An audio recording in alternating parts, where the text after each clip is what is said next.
अस्सलाम वालेकुम सर।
अस्सलाम वालेकुम।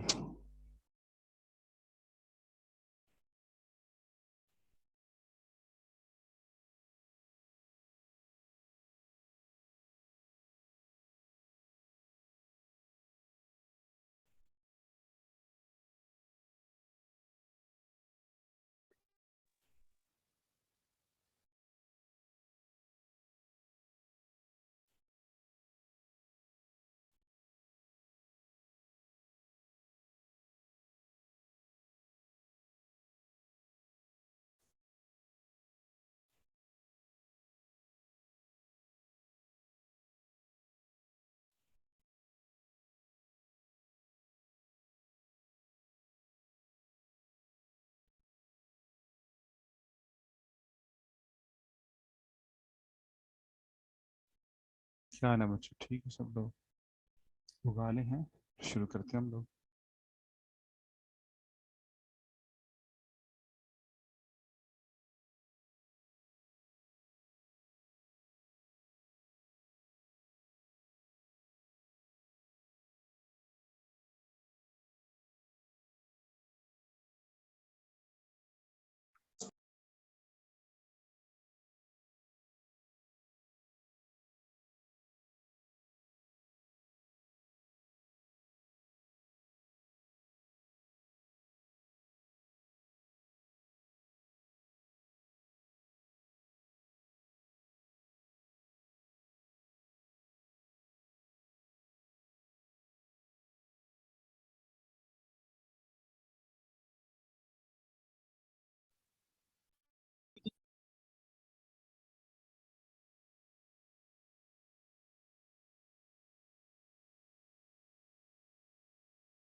ये बेटा शुरू करते हैं।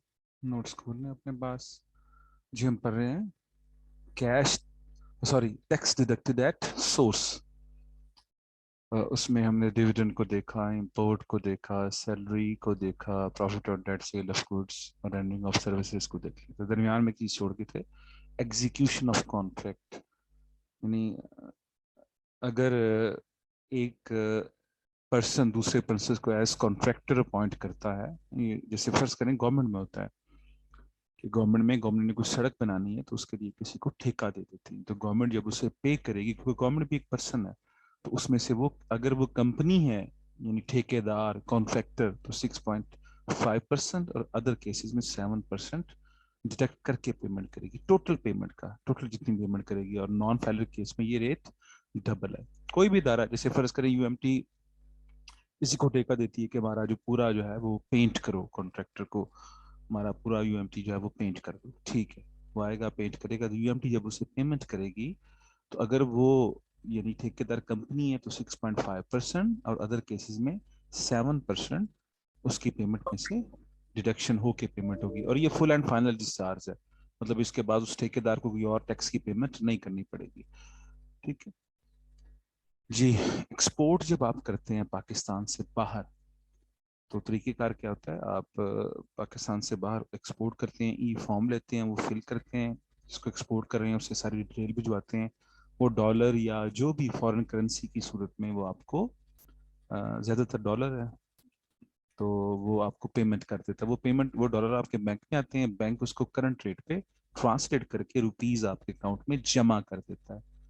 तो बैंक जब आपके अकाउंट में जमा करेगा, फर्ज करें आपने एक एक्सपोर्ट किया, आप एक टेक्सटाइल मिल है और आपने 1 करोड़ की एक्सपोर्ट की है, ठीक है, 1 करोड़ करोड़ रुपी की, डॉलर जितने भी थे से $65,000 थे, तो 1 करोड़ उसका बन के आपके पास आया, तो बैंक जब आपको 1 करोड़ आपके अकाउंट में ट्रांसफर करेगा इस एक्सपोर्ट के बदले में, तो उसमें से 1% टैक्स, 1 लाख रुपए टैक्स, 100,000 रिडक्ट करेगा और एफपीआर में आपके नाम से जमा करवा देगा। अगर आप नॉन फाइलर है तो ये रेट डबल होगा, और ये फुल एंड फाइनल डिस्चार्ज है, मतलब और एक्सपोर्टर को कोई और टैक्स पे नहीं करना पड़ेगा। इसलिए एक्सपोर्टर की तो वैसी मौज है, पाकिस्तान में लगी हुई है, मौजें कर रहे हैं, टैक्स भी कम है, बिजली भी सस्ती देते हैं, गैस भी सस्ती देते हैं, एनवायरनमेंट की भी तबाही लगाते हैं। बहरहाल ये है जी टैक्स का rate. Price on price bond है जी, प्राइस बॉन्ड पे 15% है, अगर नॉन फाइनल है तो डबल है, इसकी हम कर चुके हैं बात। फाइनल डिस्चार्ज ऑफ लायबिलिटी है। लॉटरी है, प्राइज ऑफर्ड ऑफ क्विज है, प्राइज ऑफर्ड बाई कंपनीज है, ये 20% रेट है, और ये नॉन फाइनल के केस में डबल है, और ये full final discharge of liability है। ठीक है। मोटर व्हीकल अगर आप परचेज करें, परचेज करने से बाद नया परचेज करें, फिर जाके उसकी रजिस्ट्रेशन करवाएं उनके पास, एक्साइज वालों के पास, या पुराना खरीदा है तो उसको अपने नाम पे ट्रांसफर करवाएं, या उस पर एनुअल टोकन टैक्स पे करें, तो इन तमाम ट्रांजैक्शन करते वक्त आपसे इनकम टैक्स भी लिया जाता है। कितना लिया जाता है ये बेस करता है आपकी इंजन कैपेसिटी पे, मतलब 800 सीसी तक, फिर 1000 सीसी तक, इस तरह इंजन कैपेसिटी पे। वो जो इंजन कैपेसिटी बड़ी होती है तो इनकम टैक्स बढ़ता है और ये ऑलमोस्ट नॉन फाइलर के केस में बाज में डबल है, बाज में कम है लेकिन बाज में ज्यादातर में डबल है। तो ये आप जब आप खरीदेंगे या रजिस्टर करवाएंगे या ट्रांसफर करवाएंगे, टोकन टैक्स पे करेंगे, उसके साथ होगा, और ये एडजस्टेबल होगा। ये हम वैसे भी कर चुके हैं कि ये एडजस्टेबल होता है। जो इलेक्ट्रिसिटी बिल होते हैं कमर्शियल या इंडस्ट्रियल, तो उन पर भी कुछ ना कुछ इनकम टैक्स है। कमर्शियल पे ज्यादा, इंडस्ट्रियल की खास हद है, हद भी चेंज होती रहती है, उस तक नहीं है, उससे ऊपर है। आप अगर इंडस्ट्रियल और कमर्शियल में, सॉरी डोमेस्टिक में कम है, इंडस्ट्रियल और कमर्शियल में तो होता है। तो ये कितना इनकम टैक्स है, ये यूनिट पे बेस करता है, कितने आपने यूनिट यूज किए हैं। ये याद रखें कि इसे टैरिफ कहते हैं। 3 टैरिफ होते हैं इलेक्ट्रिसिटी के, कमर्शियल, इंडस्ट्रियल और डोमेस्टिक। डोमेस्टिक जैसा हमारे घरों का, कमर्शियल जैसे दुकानों का, दफातर का, और इंडस्ट्रियल जैसे फैक्ट्रियों का। तो जब फैक्ट्री का यानी कमर्शियल और इंडस्ट्रियल टैरिफ का बिल होगा तो उसमें इनकम टैक्स ऐड हो जाएगा, और वो कितना ऐड होगा यूनिट की कंजम्पशन पे है, तो वो ऐड करके वो कर लेंगे। अच्छा, और वो एडजस्टेबल है, वो आप अपना उसको एडजस्ट करवा सकते हैं। अगर आप कोई एयर टिकट परचेज करेंगे, ठीक है, तो 5% है जी उस टिकट का इनकम टैक्स, और वो एडजस्टेबल है। जब आप टिकट परचेज करेंगे, फर्ज करें डोमेस्टिक एयर टिकट है 10,000 रुपए की, यहाँ से मुल्तान जाने की, फॉर एग्जाम्पल कह रहा हूँ, आप खरीदने के लिए जाएंगे टिकट, तो वो आपसे 10,000 टिकट के अलावा कितने पैसे लेगा, 5% पैसे आपसे लेगा। तो फिर वो क्या होगा, वो एडजस्टेबल होगा। जी ये समझ आ रही है, समझ आ रही है यस सबको? सर। Yes sir. ओके बेटा, बहुत थोड़े रह गई, बहुत थोड़े, खत्म होने लगा ये टॉपिक। जी, आप प्रॉपर्टी खरीदते हैं और अपने नाम ट्रांसफर करवाते हैं, उसकी रजिस्ट्री करवाते हैं, तो जितने की प्रॉपर्टी है उस पर 1% आपको टैक्स देना पड़ेगा फाइलर, और 2% है तो नॉन फाइलर, और ये एडजस्टेबल है। आप कहीं पे चले जाएं, किसी भी सोसाइटी में वहाँ प्लॉट खरीदें, तो जितने का प्लॉट है वो आपसे 1% फाइलर के केस में, 2% नॉन फाइलर के केस में टैक्स लेंगे। बड़े बड़े प्लॉटों में ये बड़ी बड़ी अमाउंटें बन जाती है। करोड़ रुपए का आपने प्लॉट लिया है, फाइलर है तो जनाब 1 लाख टैक्स, नॉन फाइलर है तो 2 लाख टैक्स। तो फिर वो इसमें ये होता है कि बाज लोग उस वक्त फाइलर होते हैं जब उन्होंने प्रॉपर्टी पर, वो देखते हैं 1 लाख रुपए फाइलर, वो तेरा मर गए, या 2 करोड़ का ले रहे हैं तो 2 लाख रुपए ज्यादा बढ़ गए, तो वो क्या करते हैं, वो कहते हैं जनाब हम फाइलर ही हो जाए तो हमारे लिए बेहतर है। बहरहाल ये आप उस वक्त पे करते हैं, और ये एडजस्टेबल होता है। एजुकेशन इंस्टीट्यूशन को अगर आप फीस पे करते हैं अपनी या अपने डिपेंडेंट्स की, मतलब अपने बच्चों की, और आप फाइलर हैं तो कोई टैक्स नहीं, अगर नॉन फाइलर हैं तो आपको 5% टैक्स देना पड़ेगा उस फीस का, बशर्ते कि वो फीस 2000 पर एनम से ज्यादा है। यहाँ फीस से मुराद क्या है, रिफंडेबल के अलावा सब कुछ, मतलब आपको जुर्माना भी डाला गया तो वो भी इसके अंदर ऐड कर दिया जाएगा फीस में। फलाना फंड सब फंड ऐड, ट्यूशन फीस वो भी ऐड, एडमिशन फीस वो भी ऐड, सिवाय रिफंडेबल। रिफंडेबल मेरे लिए एक ही चीज होती है, वो लाइब्रेरी फी होती है, बाकी कुछ भी रिफंडेबल नहीं होता। तो सारा कुछ जमा कर लें। अगर एनुअल आपका वो 200,000, यहाँ एनम साल से मुराद हमेशा टैक्स ईयर होता है, जो शुरू होता है 1 जुलाई को और खत्म होता है 30 जून को। तो अगर तो ये आपका 2 लाख से ज्यादा बन गया है तो फिर सारे पे टैक्स, ये नहीं 2 लाख तक माफ, नहीं, 200,000 तक फीस है माफ। 200,000 1,000 बन गया है तो जनाब पूरे 200,000 1,000 पे पैसे 5%, तो ये आपको देने पड़ेंगे। और ये एडजस्टेबल होता है, ये आप जो फिर बंदा पे करता है वो अपनी इनकम टैक्स रिटर्न में से एडजस्ट करवा लेता है, लिख के टैक्स डिडक्टेड एट सोर्स। ये छोड़ दें, ये जनाब पिछले दिनों खत्म हो गया। ये था कि वो आप बैंक से नॉन फाइलर लोग कोई ट्रांजैक्शन करते थे तो वो जो है वो टैक्स पे करते थे, ये खत्म कर दिया पिछले दिनों। ताजर एहतजाज वगैरह करने लगे थे ना, तो उन्होंने कहा यार एहतजाज ना करो, टैक्स ही मुका देने। जी ये हमने कुछ पढ़े हैं, ये बड़ी लंबी चौड़ी लिस्ट है, हमने इसमें से बड़े बड़े कॉमन जो है हमारे, हमने वो पढ़े हैं। एनी क्वेश्चन, कोई सवाल? देखिए सर इसको वो जो बेटा। आपने एजुकेशन इंस्टीट्यूशन सर वाला ये बात बताया है, पूछनी है जी आपसे। जी तो जो जी बेटा फी एक पे मिनट, एक करेगा, मिनट। जी जी जी बोले, सर हाँ वो जो कौन बोल? फी पे करेगा उस पे टैक्स होगा या एजुकेशन इंस्टीट्यूशन पे? नहीं नहीं, जो फीस पे कर रहा है उस पर टैक्स है। एजुकेशन इंस्टीट्यूशन कलेक्ट करेगा और उसके जी नाम से एफबीआर में जमा करवा देगा। जैसे फर्ज करें यूएमटी है, तो यहाँ बात जी प्रोग्राम आया था जो बड़े महंगे हैं, जैसे सॉफ्टवेयर इंजीनियरिंग है, बीबीए वगैरह, इस तरह एविएशन के प्रोग्राम है, वो महंगे हैं। उनकी फीस जो 200,000 से ज्यादा बनती है, फर्ज करें कि बनती है 300,000 साल की, ठीक है, तो 300,000 पे अगर वो नॉन फाइलर है, उनका जो है वो गार्डियन, तो वो उस पर 5% टैक्स होगा, 15,000। तो यूएमटी उसे जो फी वाउचर देगी वो 315,000 के देगी, 15,000 टैक्स होगा जो गार्डियन के नाम से एफबीआर में जमा हो जाएगा। उनके वो ओके ऐसी सर। एन ऐसी की कॉपी ले लेंगे, और फिर गार्डियन अपने जब रिटर्न फाइल करेगा तो उसमें वो उसको एडजस्ट करवा लेगा। लेकिन याद रखिए सिर्फ नॉन फाइलर पे, फाइलर पे नहीं है। शुरू में जब मैं आया था तो ये आया था तो दोनों पे था, कुछ साल पहले ये आया था। तो उसके बाद फिर उन्होंने अब वो नॉन फाइलर को, सॉरी फाइलर को इसमें से खत्म कर दिया। जी और कोई बात कर रहे थे भाई? जी सर जी, सर वैसे अगर कोई फाइलर बंदा बैंक से लीज पे गाड़ी लेता है तो क्या उस पे एक उसको टैक्स देना पड़ता है अलग से? लीज में वो इंश्योरेंस वगैरह के हैं, कुछ इंश्योरेंस की जो आप पेमेंट करते हैं ना, उस पे कुछ टैक्सेस हैं, वो करने पड़ते हैं पे। सर अदरवाइज तो कोई नहीं ना होता? अदरवाइज नहीं, मेरा ख्याल है और कोई नहीं है। जी वो ठीक है। थे कुछ खत्म हो गए। फिर वो गाड़ी है अच्छा, बैंक से जब अपने नाम पे आप ट्रांसफर करवाएंगे तो फिर टैक्स देंगे, लेकिन वो उसकी नहीं सर, रजिस्ट्रेशन कुछ वगैरह। बैंक होते हैं जो लीज हाँ की नहीं गाड़ी नहीं, भी मैं वही कस्टमर वही के जिक्र ही नाम करने, पे। वही जिक्र करने लगा हूँ। ये जो बैंक भी रजिस्टर कराते हैं ना गाड़ी, वो बैंक के नाम होती है ना, आपके नाम नहीं होती। तो वो भी पैसे आपसे लेते हैं, वो नहीं बैंक नहीं नहीं सर जी, बर्दाश्त करता, वो प्रोसेसिंग वो चार्जेस जिसे वो कहता है, वो भी जी जी जी आपसे। जी। जो उन्होंने वहां पे नई सुजुकी ली है, वो नई सुजुकी खरीदी है तो बैंक के नाम पे इनवाइस आ रही है, आपके नाम नहीं आ रही इनवाइस। तो उसमें जनाब जो सुजुकी नई खरीदी है उसमें जो टैक्स परचेज पे दिया वो भी आपके खाते में। नहीं उसके सर, अब बाद जो बैंक जनाब, की वैसे पॉलिसी है उसके मुताबिक जो बेशक लीज की गाड़ी है लेकिन जो ना गाड़ी है वो नाम कस्टमर की ही हो रही है सर। अच्छा अब नया आ गया है, अच्छा मुझे हाँ नहीं जी पता, सॉरी। अब अगर आप लीज पे गाड़ी लें तो वो कस्टमर के नाम होती है, जी जी बिल्कुल सर। तो उसके उसकी अगेंस्ट वो जो प्लेज, सिर्फ स्मार्ट प्लेज कार्ड कस्टमर के पास होता है, बाकी सब चीजें उसके पास प्लेज होती हैं प्लेज बैंक। प्लेज क्या करते हैं फिर वो, उसके अगेंस्ट उसको प्लेज डिक्लेयर कर देते हैं फिर वो गाड़ी को। जी जी ये सर। नाम कस्टमर की हाँ होती जी है लेकिन बैंक में प्लेज होती है। जी। हाँ जी बिल्कुल। ये कब से हुआ है? Thank you update for updating me. कब से हुआ है ये?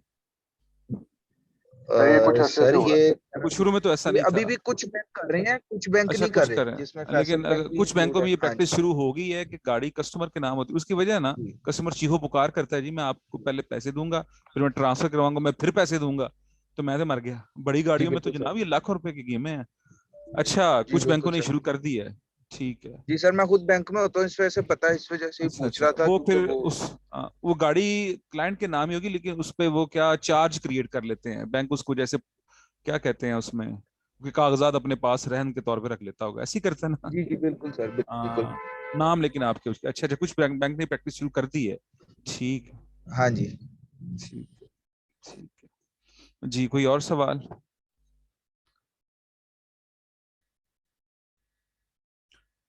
Any other question? क्लासें आपकी बेटा फिर शुरू हो रही हैं? जी सर।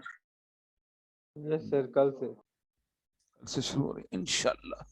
कल हम मिलेंगे यहाँ पे यूएमटी में। जी हमारे ये नोट्स बेटा खत्म हुए टैक्स डिडक्टेड एट सोर्स के। मैं ये बंद कर रहा हूँ, हम नए नोट्स पढ़ने जा रहे हैं और वो नोट्स आपको मैं ईमेल सर, कर। जी जी बोल रहे हैं भाई। सर जो हमारी असाइनमेंट्स हैं सर, वो आपको बाय हैंड ही ना सबमिट करा दें सुबह? भाई हैंड ही करवानी है वो, मैं कब कह रहा हूँ, वो जब आएंगे ना वापस आप, तो यस सर, वापस आ रहे हैं आप, कल से आ रहे हैं मेरी क्लास आपके साथ अगली ट्यूसडे को होगी, इंशाल्लाह सर। तो इंशाल्लाह वो सर हमारा मिड का क्या बनेगा? बस वो आते हैं तो मिड हम डिसाइड कर लेते हैं।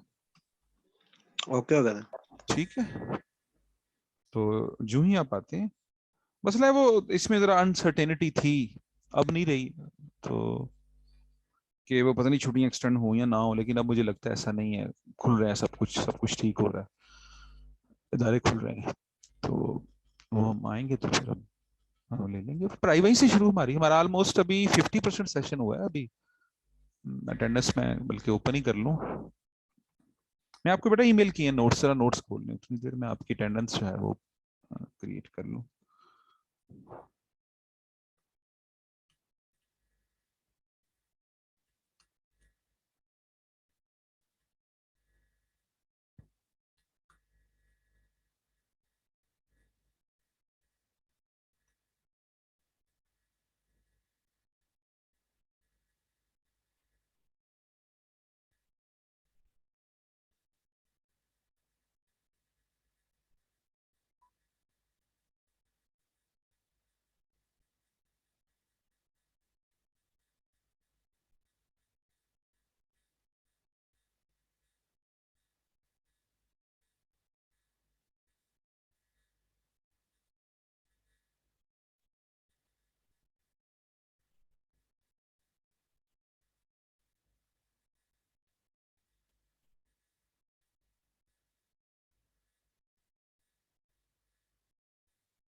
जी नोट्स कब के सामने?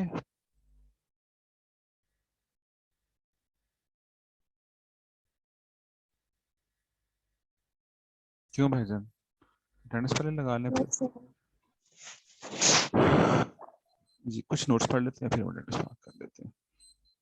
जी अभी तक बेटा हमने जो चीज़ें पढ़ी हैं वो हमने पढ़ा है वही टैक्स की पहले हमने पढ़ी, वही कैलकुलेशन, फिर उसके बाद पेमेंट पढ़ रहे हैं। तो पेमेंट मोड में जो मेथड्स हैं पेमेंट के, हमने पहला पढ़ा टैक्स डिडक्टेड एट सोर्स, कि टैक्स किस तरीके से टैक्स पेयर की जेब से निकलता है और एफबीआर में पहुंचता है। उसका पहला तरीका है टैक्स डिडक्टेड एट सोर्स का, वो सोर्स से जहाँ ट्रांजेक्शन जनरेट होगी वो सोर्स से कट जाता है और वो पे हो जाता है। दूसरा तरीका है tax paid with return, return से मुराद है एनुअल इनकम टैक्स रिटर्न। ये क्या चीज है, इसे ही हम पढ़ने जा रहे हैं। हर हर एक जो है वो टैक्स पेयर जो है जो आता है, लिस्ट जो हम पढ़ेंगे उसके अंदर आता है, उसके लिए लाजमी है, उसकी लिस्ट हम पढ़ेंगे, उसके लिए लाजमी है कि वो अपनी साल का हिसाब किताब, किसका हिसाब किताब, इनकम का हिसाब किताब एक खास फॉर्मेट में ऑनलाइन टैक्स वालों के पास जमा करवाए। ठीक है, वहां वो डाटा एंटर करता है और सबमिट करते हैं। ये क्या है, आप पाले तो इसकी मैं ट्रेनिंग दूंगा आपको, दिखाऊंगा वो कैसे करते हैं। इसको फाइलिंग ऑफ टैक्स रिटर्न कहते हैं। ठीक है, कि अपने टैक्स का हिसाब किताब आप टैक्स वालों के पास जमा करवाते हो, उन्हीं के दिए हुए फॉर्मेट पे, अपने फॉर्मेट पे नहीं। पहले ये हम मैनुअल हार्ड कॉपी होता था, अब ये सारा ऑनलाइन हो गया। कैसे करते हैं ये हम करेंगे जब आप आएंगे। ठीक है, तो अब मसला ये आ गया कि ये साल बाद करते हैं जी, साल बाद करते हैं, तो क्या ये रिटर्न सबमिट करना सबके लिए लाजमी है? नहीं जी, ये सबके लिए लाजमी नहीं है। तो किस किस को लॉ कहता है कि आप रिटर्न जमा करा? क्या आपको भी कह रहा है? ठीक है ना, नहीं आपको नहीं कह रहा रिटर्न जमा करवाओ, एक्सेप्ट कि आप इस लिस्ट में आ जाएं। तो वो कौन से लोग हैं जिनको लॉ कहता कि उनके लिए लाजमी है कि वो टैक्स रिटर्न जमा करवाएं? हम उनको पढ़ रहे हैं कि the following persons are required to furnish a return of income for a tax year. इनके लिए लाजमी, एवरी कंपनी, हर कंपनी के लिए। और कंपनी की डेफिनेशन हम पढ़ चुके हैं। ठीक है, तो हर कंपनी के लिए लाजमी, every person other than company whose taxable income for the tax year exceeds the maximum amount that is not chargeable to tax। Company के अलावा बाकी लोगों का, कंपनी को तो करनी पड़ेगी रिटर्न फाइल, उसकी इनकम है या नहीं है, उसकी सेल है नहीं है। कंपनियां बंद हो जाती है ना, बंद हो जाती है, बंद हो जाती, ऑपरेशंस बंद कर देती हैं कंपनियां अपने। उसके बावजूद उन्हें अपनी इनकम, हालांकि उनकी प्रॉफिट तो छोड़ के उनका तो रेवेन्यू कोई नहीं होता। कंपनी बंद होगी, ऑपरेशन बंद हो गई, रेवेन्यू कैसा? लेकिन कंपनी अभी अलाइव है। जब तक वो कंपनी अलाइव है तब तक उसके लिए आदमी है कि वो अपनी रिटर्न जमा करवाए। लेकिन बाकी लोगों के लिए ये नहीं है। बाकी लोगों से मुराद इंडिविजुअल, कौन सा, सैलरीड और नॉन सैलरीड दोनों, और एओपी, इनके लिए लाजमी नहीं है। ये कब रिटर्न जमा करवाएंगे? जब क्या, every person other than a company whose taxable income for the tax year exceeds maximum amount which that is not chargeable to tax. जब उनकी इनकम नॉट चार्जेबल की लिमिट से बढ़ जाएगी। ठीक है, यानी वो टैक्सेबल की लिमिट में आ जाएंगे। तो ये क्या लिमिट है, ये हम पढ़ चुके हैं कि सैलरीड की लिमिट है एनुअल इनकम 600,000, 6 लाख रुपए तक जो सैलरीड पर्सन की इनकम है वो टैक्स एग्जेम्प्ट है। जब वो टैक्स एग्जेम्प्ट है तो एक बंदे की जो एनुअल इनकम है सैलरी से, अगर वो और कोई इनकम अगर उसकी नहीं है, ला तो टोटल इनकम लेता है ना, लेकिन हम अज्यूम कर रहे हैं उसकी और इनकम नहीं है, तो 6 लाख तक अगर उसकी इनकम है तो उसके लिए रिटर्न भी फाइल करना लाजमी नहीं है। और बाकी केसेस में ये फिगर कितनी है, 400,000, ये आपके पास जो स्लैब है उसमें लिखी हुई है। तो उस तक जो इनकम है उनके लिए भी रिटर्न फाइल करना लाजमी नहीं है। जिनकी इनकम उससे ऊपर जाएगी उन सब के लिए रिटर्न फाइल करना लाजमी है। ठीक हो गया। लेकिन कंपनी के लिए इनकम है या नहीं, इवन रेवेन्यू में नहीं है, फिर भी लाजमी। Any non profit organisation as defined in, ये लॉ ने डिफाइन किया हुआ है, हर नॉन प्रॉफिट ऑर्गेनाइजेशन भी रिटर्न फाइल करेगी, वेलफेयर इंस्टीट्यूशन भी रिटर्न फाइल करेंगे। ठीक है, जो वेलफेयर इंस्टीट्यूशन है वो उनका क्राइटेरिया बताया वो किस में आ रहे हैं। अच्छा, और कौन रिटर्न फाइल करेगा? जिसने पिछले 2 सालों में जिस पर कोई टैक्स लगा है। Return is also required to be filed by a person who has been charged to tax in respect of any of 2 preceding tax year. पिछले 2 सालों में उसने कोई ना कोई टैक्स पे किया है, वो भी इस साल रिटर्न फाइल करेगा। अच्छा, जब रिटर्न फाइल का जिक्र आता है ना, तो एक चीज हमेशा आप याद रखें, इट डजंट मीन कि आपने टैक्स पे करना है। टैक्स तो आप तब पे करेंगे जब कोई टैक्स बनेगा।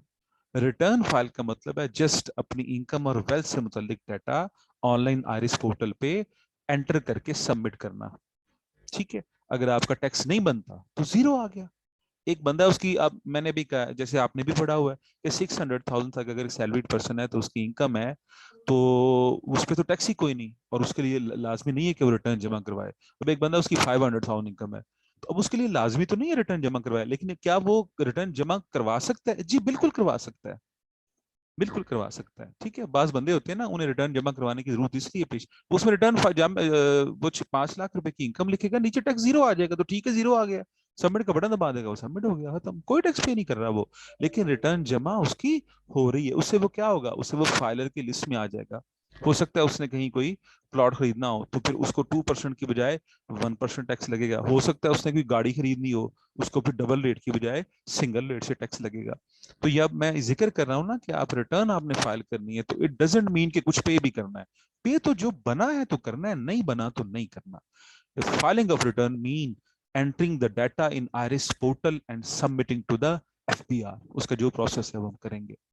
अच्छा जी, ये हमने कर लिया जी। पिछले 2 सालों में जिस पर अगर कोई टैक्स लगा है तो वो भी रिटर्न जमा करवाएगा। ये छोड़ दें, अब ये कंपनी के केस का टेक्निकल है इसलिए मैं इसे छोड़ रहा हूँ इस पॉइंट को। ऑन इमूवेबल प्रॉपर्टी, उसकी अगर कोई इमूवेबल प्रॉपर्टी है 500 स्क्वायर यार्ड, 500 स्क्वायर यार्ड जिसे गज कहते हैं या उससे ज्यादा, ठीक है। ये कराची वगैरह में यार्ड चलते हैं और यहाँ पे मरले चलते हैं इसमें अपना हमारे यहाँ पे लाहौर में, लाहौर वगैरह में, पंजाब में सारे मरले मरले चलते हैं, सिंध वगैरह में ये यार्ड चलते हैं।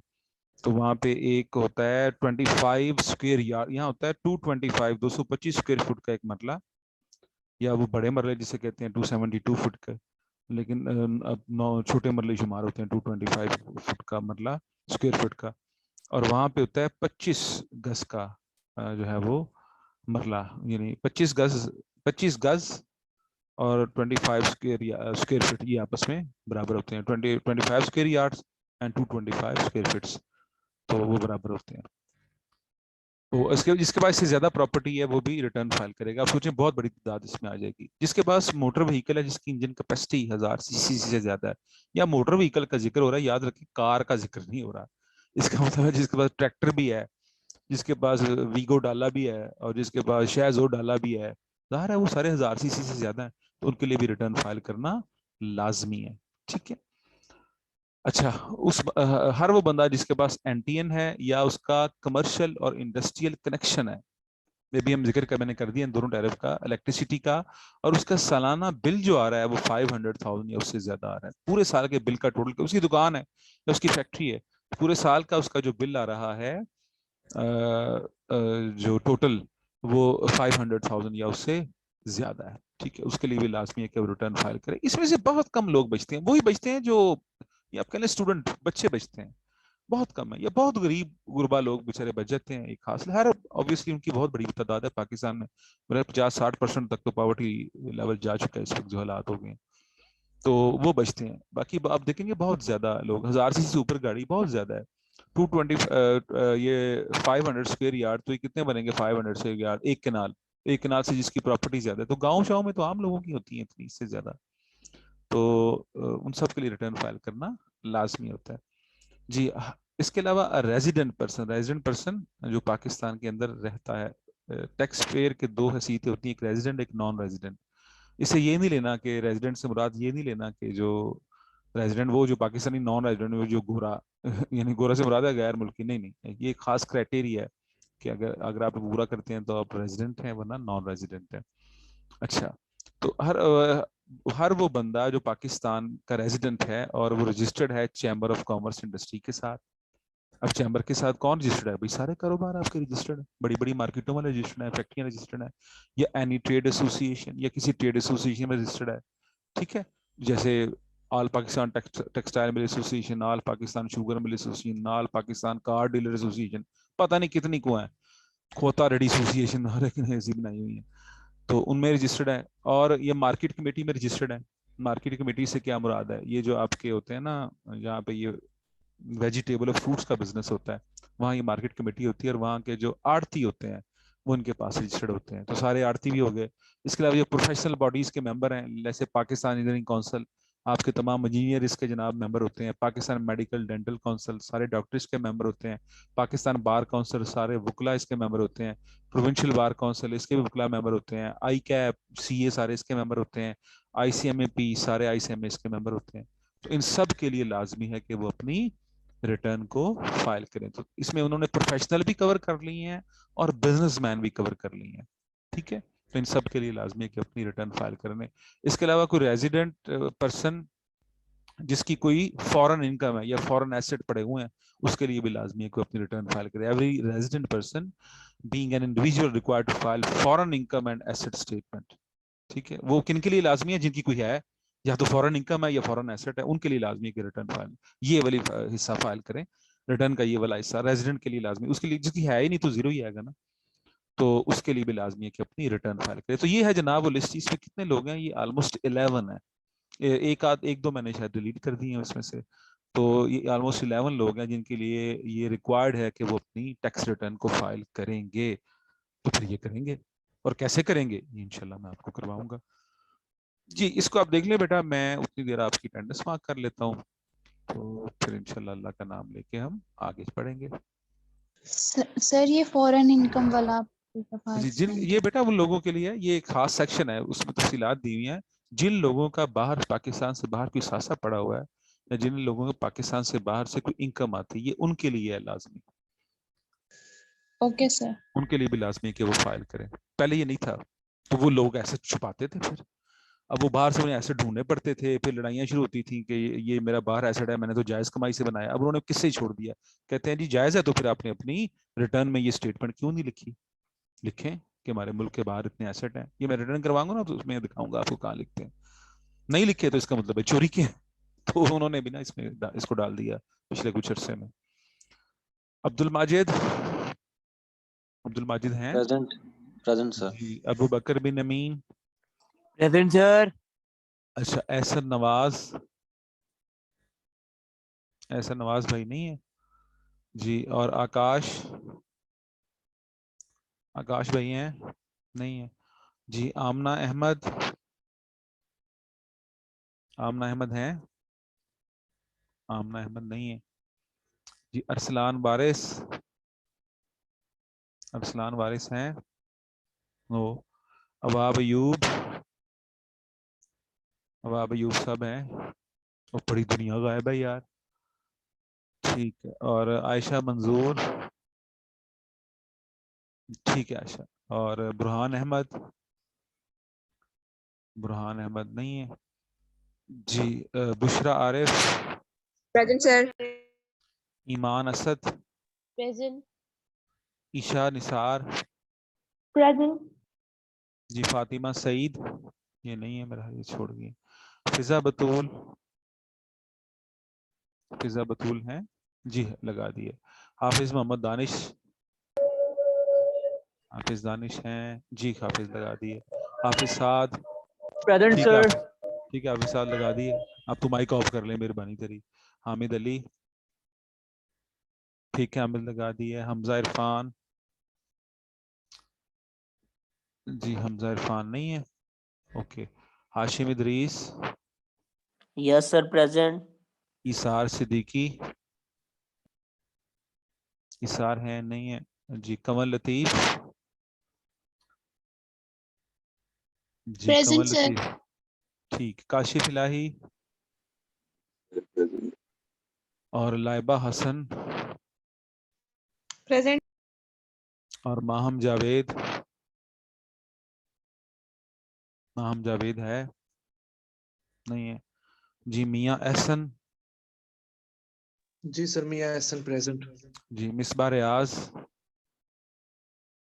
मिसबा हैं नो जी। मुइज अहमद, ये भी नहीं है। मुइजुर रहमान, ठीक है मुइजुर रहमान। और मुबशरा, ठीक है मुबशरा। Mohammad Abdul Rahman, Mohammad Abdul present sir. रहमान, ठीक है। Mohammad Anas roll number present. 14, ठीक है। Mohammad Anas roll number 14 present है। और Mohammad Anas roll number 1, present. ये तुम कौन हो, 1 हो कि 14 हो? 1 सर। 1 14 नहीं मतलब। Mohammad Haris, present sir. ठीक हो गया। और Mohammad Ibrahim, present sir. Mohammad Numan, present sir. Mohammad Numan Ehsan, yes sir. और मोहम्मद उमर, प्रेजेंट सर। मोहम्मद शाहरुख गुल नहीं है। और मोहम्मद सुबहान, मोहम्मद सुबहान भी नहीं है। और मोहम्मद वसीम, ठीक। वसीम बोल नहीं रहा, जी सर। बोलो यार। मोहम्मद जीशान इकबाल, किधर है जीशान इकबाल? नहीं है जी। Mustafa Saeed present sir. और रशीद अहमद सर प्रेजेंट रशीद अहमद। और Rubab, present sir. Saad Ali, yes sir. Saad Ali किधर है? साद अली, ठीक है साद। और सदफ जहरा, सदफ जहरा है नहीं है। सैयद काशिफ अली, जी sir present. Saeeda Rimsha, present. Taha Ahmed, ताहा अहमद है? नहीं है। तैयबा साबिर? ताहा अहमद प्रेजेंट सर। ठीक है, तैयबा साबिर है? तैयबा साबिर है? नहीं है जी। उसामा सादिक? उसामा सादिक नहीं है जी। Usama Usman yes sir. और वलीद अफजल? वलीद Sir, अफजल नहीं Taiba है। Sabir present. वलीद अफजल है? नहीं है जी। Zeeshan Waheed? Yes sir present. जी। जुनैरा जहीर? Present, sir. ठीक है, ये एब्सेंट को मैं बोल दूं? किसी की रह जाए तो बेटा वेट किया करें, मैं फिर एब्सेंट बोलता हूँ तो फिर आप बोल दिया करें, दरमियान में डिस्टर्ब ना किया करें जी। एहसन नवाज हैं? ठीक है, एहसन लगा दिए। आकाश हैं? जी आकाश नहीं है। आकाश और अरसलान वारिस है? वो भी नहीं है। अबाब अयूब है? वो भी नहीं है। बुरहान अहमद है? यस सर ठीक है, प्रेजेंट। बुरहान लगा दिए। फातिमा सईद है? फातिमा नो। उसके बाद जनाब हमजा इरफान है? नो। इसार सिद्दीकी है? नो। माहम जावेद है? नो। मिसबा रियाज है? Present, sir. और मुइज अहमद है? जी मिसबा लगा दिया, मुइज नहीं है। और जनाब मोहम्मद अनस रोल नंबर 14 है? नहीं है। मोहम्मद शाहरुख गुल है? नो। मोहम्मद सुबहान है? नो। मोहम्मद जीशान इकबाल है? नहीं है। सदफ ज़हरा है? वो भी नहीं है। Present, sir. सदफ ज़हरा है, ठीक है लगा दी। और तैयबा साबिर है? Yes, sir. लगा दी। और उसामा सादिक? नो। और वलीद अफसर नो। ठीक है। ठीक है जनाब, देखें आप इसको जो अभी हमने किया ना, एक दफ़ा लिस्ट पढ़ लें, मैं 2 मिनट बाद आ रहा हूँ, 1 मिनट। तो उसके बाद हम नेक्स्ट टाइम पढ़ते हैं। छोटा सा एक सर हमजा पेज और है, इरफान की ये लगती बताओ। है अटेंडेंस? जी बेटा मुझे नहीं पता, अगर मैंने आपका नाम एब्सेंट में बोला था तो नहीं लगी, नहीं बोला था तो लग गई है जी। सर वो देखें इसको, माइक पढ़ें इशू आ रहा था सर। पढ़ें पढ़ें पढ़ें इसको, मैं चेक कर लेता हूँ अभी। आप फिलहाल ये जी पढ़ें। सर, टाइम भी चेक करिएगा।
सर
जी जनाब, legend is back. Any question?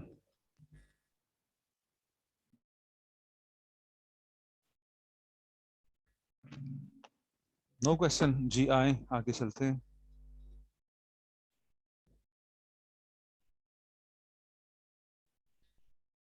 Method क्या है टैक्स रिटर्न की फाइलिंग का, तरीकेकार क्या है? ये कौन कर रहा है? मोहम्मद, क्या जोक्स कर रहा है यार?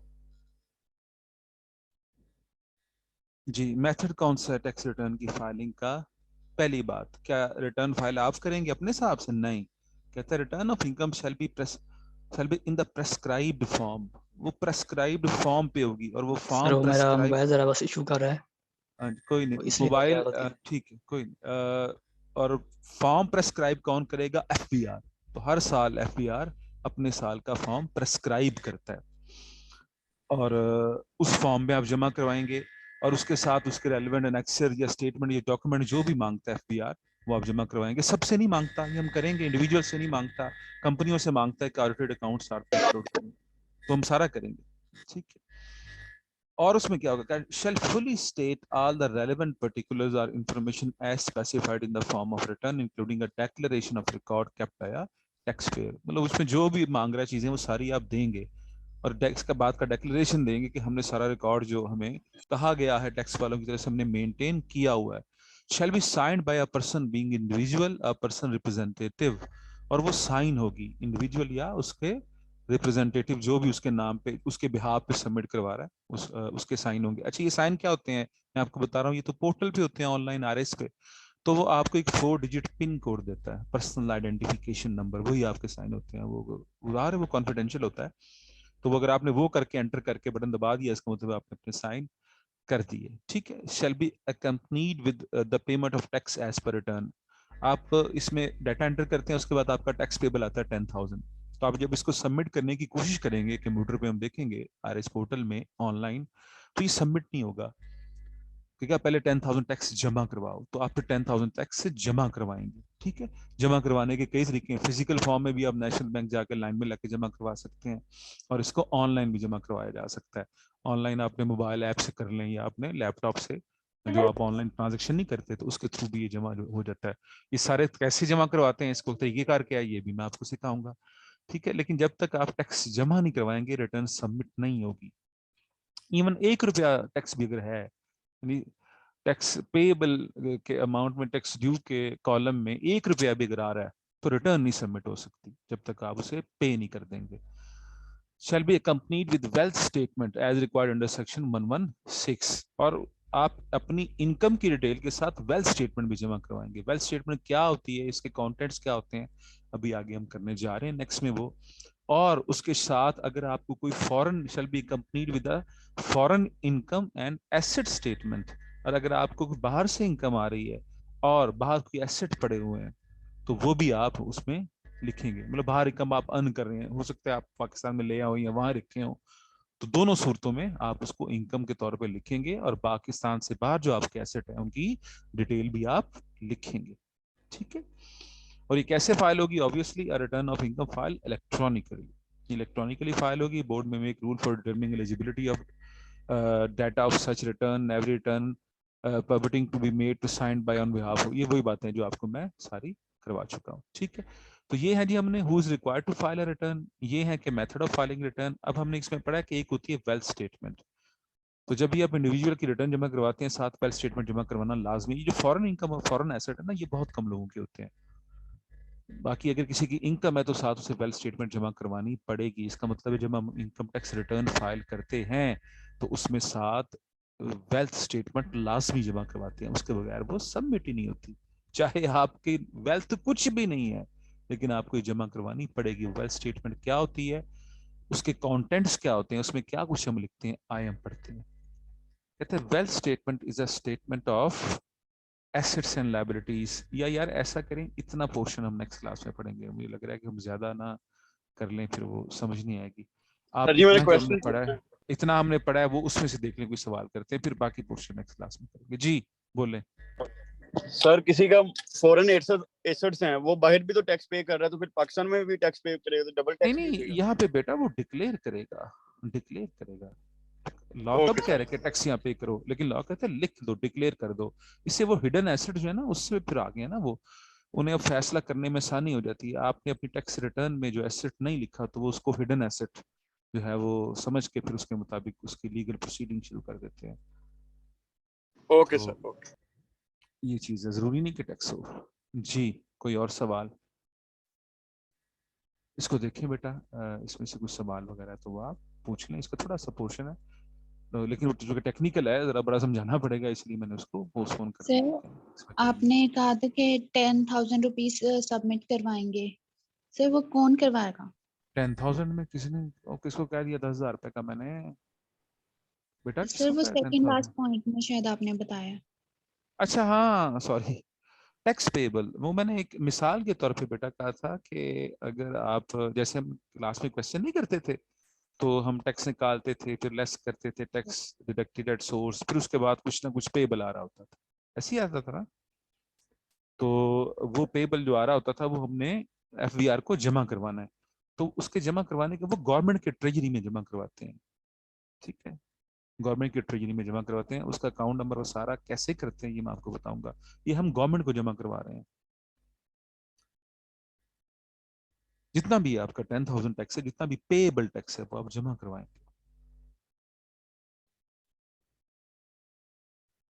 उसके दो तरीके हैं, फिजिकली जाके आप जमा करवा सकते हैं, उसमें क्या नाम है, नेशनल बैंक में, या आप अल्टरनेटिव प्रोसीजर उसे कहते हैं, उसके लिए खास नाम यूज कर रहे हैं, वो इसी तरह का नाम है।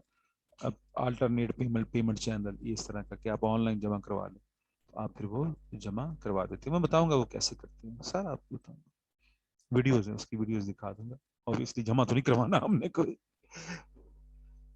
जी, एनी अदर क्वेश्चन?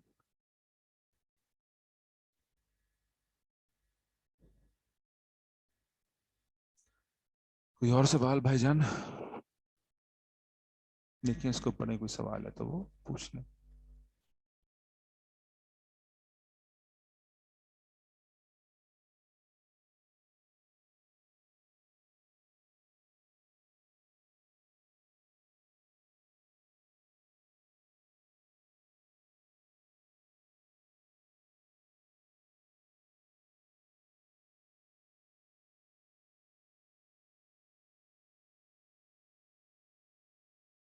अमन अंसारी की अटेंडेंस लगा दी है मैंने, हमजा इरफान की 1 मिनट में चेक कर लूँ, नहीं लगी तो वो भी लगा दूंगा।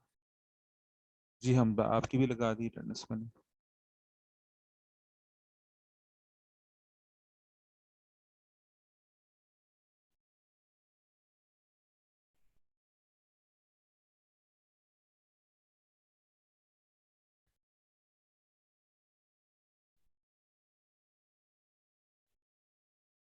मोहम्मद अनस रोल नंबर 14 की अटेंडेंस भी लगा दी।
सर इन नोट्स में ना थोड़ी सी टेक्निकल लैंग्वेज ज्यादा यूज हुई हुई है, तो हम जब मतलब के पेपर में अपनी वर्डिंग में लिख सकते हैं ना इसको? बेटा प्रेफरेबली आपने अपनी वर्डिंग ही में लिखना है, जी प्रेफरेबली। मैं इसको लाइक करता हूँ कि आप प्रैक्टिस करें, आइडिया आपके जहन में होना चाहिए और आप में इतनी एबिलिटी होनी चाहिए कि आप उसे अपने अल्फाज में लिख सकें। और हमेशा मैं क्वेश्चन करवाते हुए ये भी कहता हूँ कि आपने लंबी बहसें नहीं करनी, इसलिए जो एक्सप्लेनेशन कहता हूँ ना, राइट एंड एक्सप्लेन, तो यही क्या करता हूँ बेटा, एक्सप्लेनेशन मीन 1 लाइन स्टेटमेंट। ठीक है, ओके सर। तो अगर वो अपनी हो तो इससे अच्छी बात क्या है। ठीक है, तो कोशिश करें, सबको कोशिश करनी चाहिए हमेशा अपने अल्फाज में लिखने की। लेकिन अपने अल्फाज का कतई ये मतलब नहीं कि कॉन्सेप्ट बस चेंज कर दें, कॉन्सेप्ट दुरुस्त होना चाहिए। क्योंकि सर बाकी हम स्पेलिंग और टेंस और वो दिस एंड दैट उसकी कोई परवाह नहीं, बस बात समझ आनी चाहिए और बात ठीक होनी चाहिए।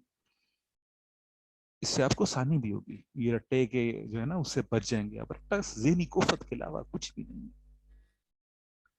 तो आपको अपने यस ही सर, जब अल्फाज। हम बोर्ड के एनुअल पेपर देते ना बीकॉम के, तो वो कहते कि डेफिनेशंस को वर्ड टू वर्ड टेक्स्ट की हाँ याद तो करना है, वो तो मैंने इसलिए भी वो किया कंफ्यूज। मैंने भी ये काम किया हुआ है। बड़ा मुश्किल है रट्टा मारना, यस बड़ा सर, बहुत मुश्किल। मुश्किल। वो मुझे तो इससे बड़ा अज़ाब ही कोई नहीं लगता।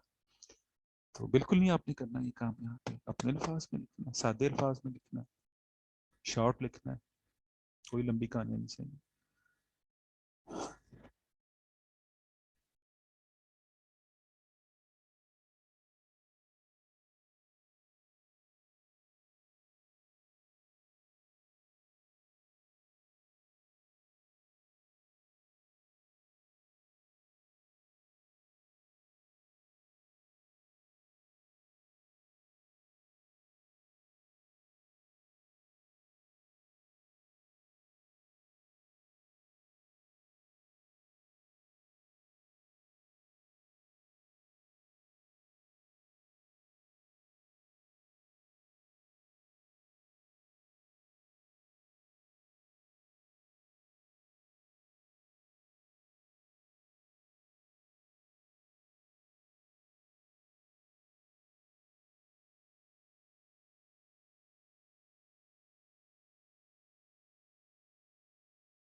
जी एनी क्वेश्चन। अच्छा बेटा, आप नेक्स्ट क्लास में, जो हमारी नेक्स्ट क्लास ट्यूसडे को होगी ना, तो उसमें आपका इनकम फ्रॉम अदर सोर्स में से आपका क्विज होगा। इनकम फ्रॉम अदर सोर्स, उसका आपका क्विज होगा।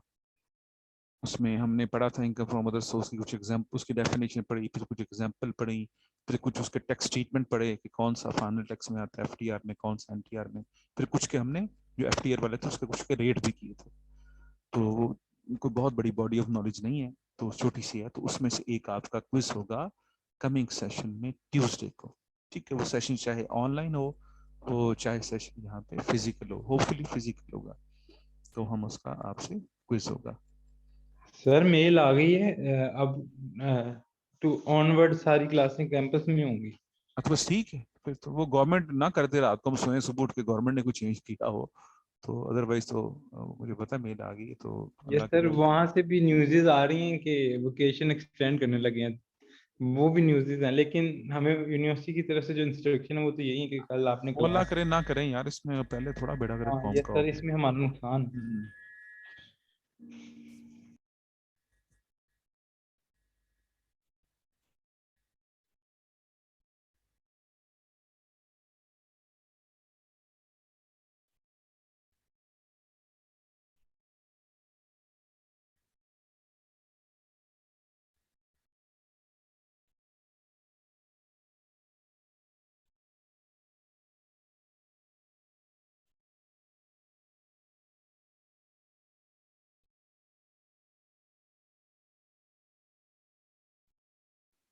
सर क्लास लीव कर दे। कोई प्रॉब्लम नहीं है तो लीव करते हैं।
सर यूनिवर्सिटी हमारी कल से ओपन है ना? जी अभी तक तो यही मेल है, दुआ करो सरकार को ना कुछ हो जाए। सर अभी तक उन्होंने भी तो यही अनाउंस किया है कि कल से खुल जाएगी। गवर्नमेंट हमारा तो यही है, इदारे सब इदारों की कोशिश है, ये इदारे खुले, गवर्नमेंट साहबा जो है वो उनकी मर्जी है। Yes sir. सर मुराद रास ने भी ट्वीट किया हुआ है कि 7 जनवरी से स्कूल ओपन हो जाएंगे। इंशाल्लाह, इंशाल्लाह।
ओके जनाब, थैंक यू वेरी मच। अस्सलाम वालेकुम।